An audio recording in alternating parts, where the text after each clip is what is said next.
Rezeki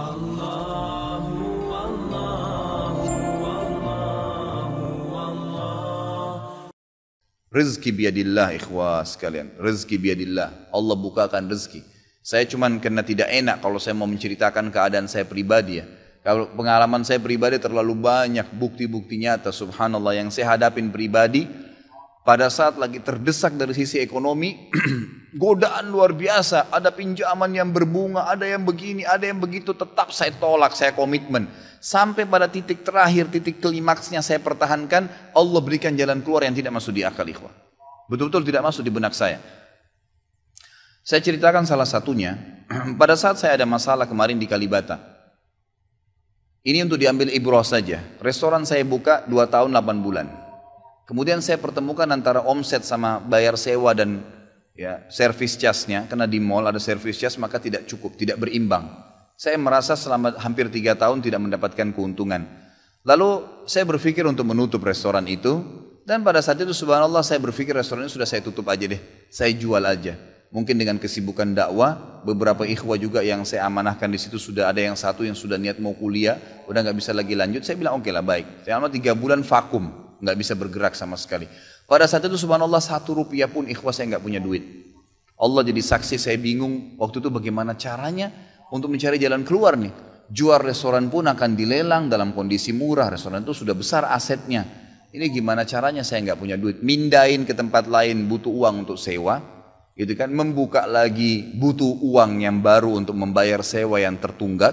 Gitu kan. Tidak dibongkar juga akan dibongkar paksa. Ini kalau ada waktu tentu sampai waktu tentu, kalau tidak ini akan dibongkar paksa. Subhanallah, godaan luar biasa. Ada yang masuk saya tidak tahu dari mana, SMS masuk ke HP saya, pinjaman dengan bunga yang ringan 250 juta sampai 750 juta terus dari banyak perbankan saya nggak tahu tiba-tiba masuk. Saya tidak pernah iyakan, selalu gitu kan. Saya cuma berusaha ikhtiar berdoa sama Allah, tawarin kepada orang kalau ada yang mau punya saham sama saya. Subhanallah, pas titik klimaks 3 bulan kemarin 3 bulan tutup ya sementara dan saya sudah berpikir mau jual pun sempat saya tawarkan belum ada yang beli. Saya tiap hari saja berdoa. Di masjid ini saya kedatangan seseorang. Jemaah pengajian saya, bukan jemaah pengajian sebenarnya. Dia rutin mengikuti ceramah kita ya yang diupload di YouTube dan tinggal di Paris. Orang Indonesia, orang kita tapi tinggal di sana. Datang selama ini dia selalu kalau saya punya program gali sumur diikut. Ada program kemarin badal haji ditipin uangnya. Selalu program sosial diikutin sama dia. Subhanallah pada saat lagi dia bilang sama saya SMS, Ustadz saya mau ke Jakarta, saya ingin hadir pengajian Ustadz langsung. Saya bilang baiklah kalau gitu silahkan fadhal. Selesai pengajian kita waktu itu selesai jam 9 malam kurang lebih seperti jam-jam seperti ini. Lalu kemudian dia datang sebelah saya belum pernah lihat orangnya. Lalu dia salaman sama saya, dia bilang Ustadz saya Pak John Firdaus, dia bilang sama saya gitu. Terus saya bilang, oh iya Pak, saya belum paham nih. Dia bilang, saya yang dari Paris Ustaz. Oh antum, terus salaman lah, ngobrol-ngobrol. Sampai ke mobil gitu kan. Saya sempat kasih dia beberapa buku yang biasa saya bawa di mobil. Ini akhi mungkin antum bisa baca-baca di sana sama keluarga dan seterusnya. Sebelum berpisah, dia bilang sama saya, Ustaz saya sempat bawa teman ke Kalibata. Kok saya mau ajak makan, tutup tempatnya Ustaz. Oh iya, ceritanya ada tunggakan pembayaran yang belum saya bayar dari sewanya karena tidak cukup antara omset penjualan dengan ini. Oh gitu Ustaz, iya. Kira-kira butuh berapa biaya? Saya bilang mungkin saya butuh sekitar 250 juta untuk memutar kembali restoran ini. Karena butuh ada tunggakan 168 dan saya harus dengan biaya operasional sekitar 250 juta. Rencananya memang saya mau buka saham kalau memang ada yang mau masuk. Dia bilang sama saya tiba-tiba, ini cuma mau berpisah di sini di depan masjid ini, dia bilang sama saya, Ustaz kalau Ustaz bilang, saya baru saja kemarin masukin anggaran dana saya 400 juta di satu perusahaan. Kalau saya tahu saya akan ikut sama Ustaz. Ya sudahlah akhi, qadarullah nggak apa-apa gitu kan. Tapi kalau emang Ustadz mau, saya coba pikirkan, nanti saya pertimbangkan. Kira-kira berapa? Saya bilang saya akan buka saham 250 juta itu 10% dari omset antum akan ambil. Karena aset restoran sekarang 2,5 M. Baiklah, dia bilang sama saya gitu. Saya pulang ke Paris ini, hari Senin saya berangkat, saya bicara sama istri, saya langsung kasih berita ke Ustadz, lalu saya kasih. Baiklah saya bilang kalau begitu. Dia pulang, subhanallah, saya pikir ya sudahlah, ini mungkin dia mau pertimbangkan lagi.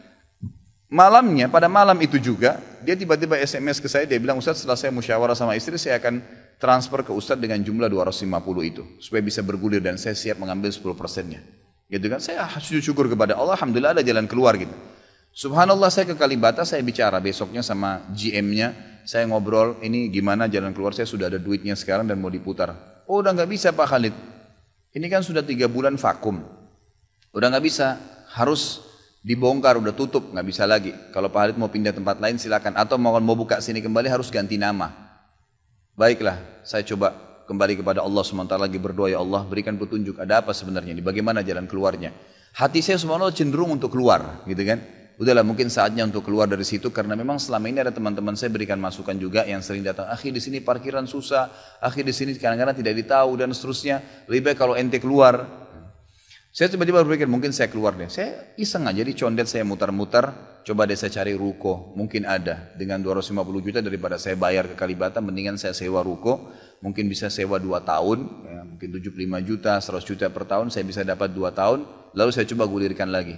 Dengan izin Allah, di depan rumah, di Jalan Raya Condet itu dekat rumah orang tua saya, ada 1 ruko, 2 ruko disambung, 3 tingkat, dan ruko itu bekas travel haji umroh, gitu kan. Pas dipasang spanduknya disewa, dikontrakin, gitu kan.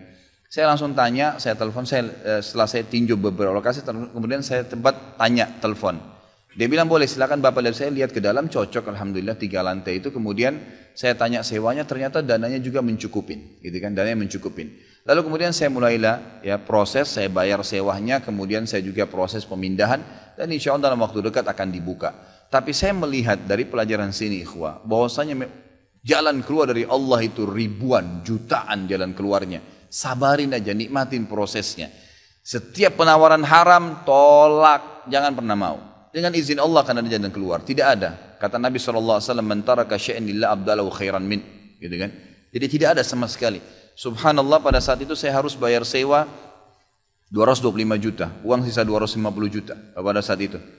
Terus kemudian saya sempat telepon ke akh itu lagi, ya, Pak John, semoga Allah jaga beliau. Saya sempat telepon, kemudian saya katakan, akhi, kemarin antum bilang antum sempat masukin dana 450 di 400 di Jakarta itu. Bagaimana kalau antum tarik uang itu, kalau masih bisa, kita gabungin aja, sahamkan per 250 juta itu ada 10%. Antum ambil aja 30% dari semua total omset penjualan nanti, tidak usah dengan 750, dengan 650 saja, gitu kan? Dia bilang kalau itu sudah nggak bisa Ustaz, tapi memang coba saya pertimbangkan deh. Saya akan coba hubungin teman-teman di Paris ini yang sudah biasa, yang kenal antum, gitu kan? Kalau yang kenal antum mungkin mereka bisa. Baiklah, fadhal. Subhanallah, besok dia SMS lagi ke saya, Ustaz, saya sudah musyawarah dengan istri, ternyata saya punya dana cukup 650, kami yang pegang semua saham itu, ditransfer uang semua ke saya. Yang tadinya saya dari 1 rupiah tidak pegang duit, masuk uang 650 juta ikhwah, tidak masuk di akal, gitu. Sesuatu yang tidak masuk. Orang ini saya nggak kenal, nggak pernah ketemu, sekali ketemu di sini, dan sekarang sudah kembali ke Paris. Setiap kali saya bilang akadnya saya akan kirim, baru tadi saya kirim akadnya. Sudah nggak apa-apa Ustaz, saya percaya. Akhi, ini bisnis loh, bisa untung rugi. Sudah paham Ustaz. Orang lain aja banyak bisnis dia rugiin saya nggak takut, apalagi sama Ustaz. Sudah silakan, alhamdulillah. Saya melihat Allah berikan jalan keluar yang sangat dimudahkan. Yang penting nikmatin prosesnya dan yakin kepada Allah SWT. Jangan takut. Jangan takut. Dan ada banyak kisah seperti dalam hidup saya yang saya mungkin sebagian tidak diceritakan gitu kan. Cuma ini tadi saya buka supaya memang bisa ada pengalaman. Karena rata-rata sini karena hanya masalah kekhawatiran saja. Kekhawatiran rezeki yang insya Allah tidak akan ada masalah dalam kehidupan kita.